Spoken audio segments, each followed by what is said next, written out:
Mushroom biryani செய்யலாம் வாங்க. நாங்க வந்துட்டு 6 பெரியவங்களுக்கு 3 கிட்ஸுக்காக 4 பேக்கெட் மஷ்ரூம் 800 கிராம் மஷ்ரூம்ஸ் எடுத்து வச்சிருக்கோம்.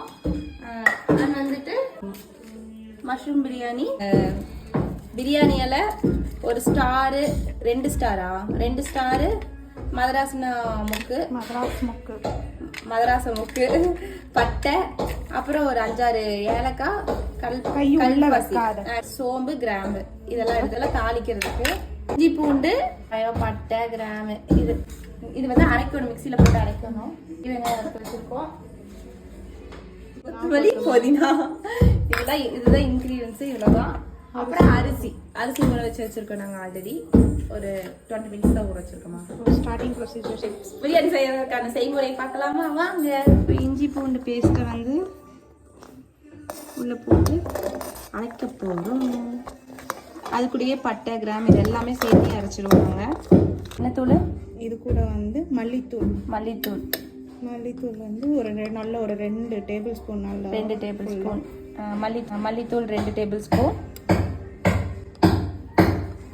மேலே கன்ஸ்ட்ரக்ஷன் ஒர்க் இருக்குது, அதனால இது மாதிரி டொப்பு சவுண்டு கேட்டுட்டு தான் இருக்கும். Biryani masala 2 table spoon. இந்த அளவுக்கு தண்ணி தேவையான அளவுக்கு ஊற்றி அரைச்சிக்கணும். கொஞ்சம் கெட்டியாக அரைச்சிக்கணும்.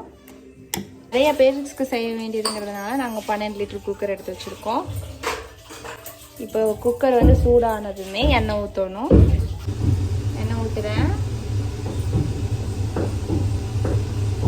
போதுமா?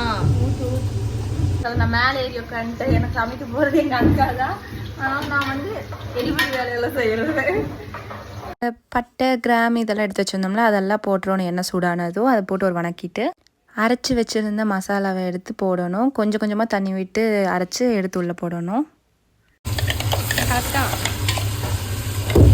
இது கொஞ்சம் வணங்கினதும் கலர் சேஞ்ச் ஆனதுமே பெரிய வெங்காயம் அறுத்து வச்சிருந்த பெரிய வெங்காயத்தை நம்ம போட போகிறோம்.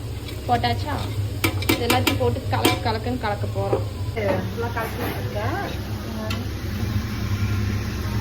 ஆனால் சில பேர் வீட்டில் இவ்வளோ ஹைட்டுக்கு வச்சுக்கிட்டா திண்டு எனக்கு இங்கே தான் வருது.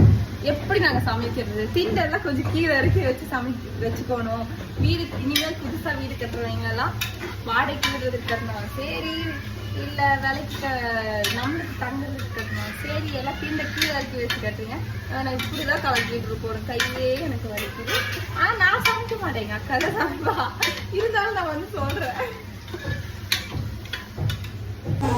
புதினா வந்து ஒரு கை ஃபுல்லாக போடுறாங்க. கொத்தமல்லி தழை ஒரு பாதி கைக்கு அளவுக்கு போடுறோம். எல்லாம் போட்டு இப்போ கலக்குன்னு கலக்குறோம். இப்போ தக்காளி போட போகிறோம்.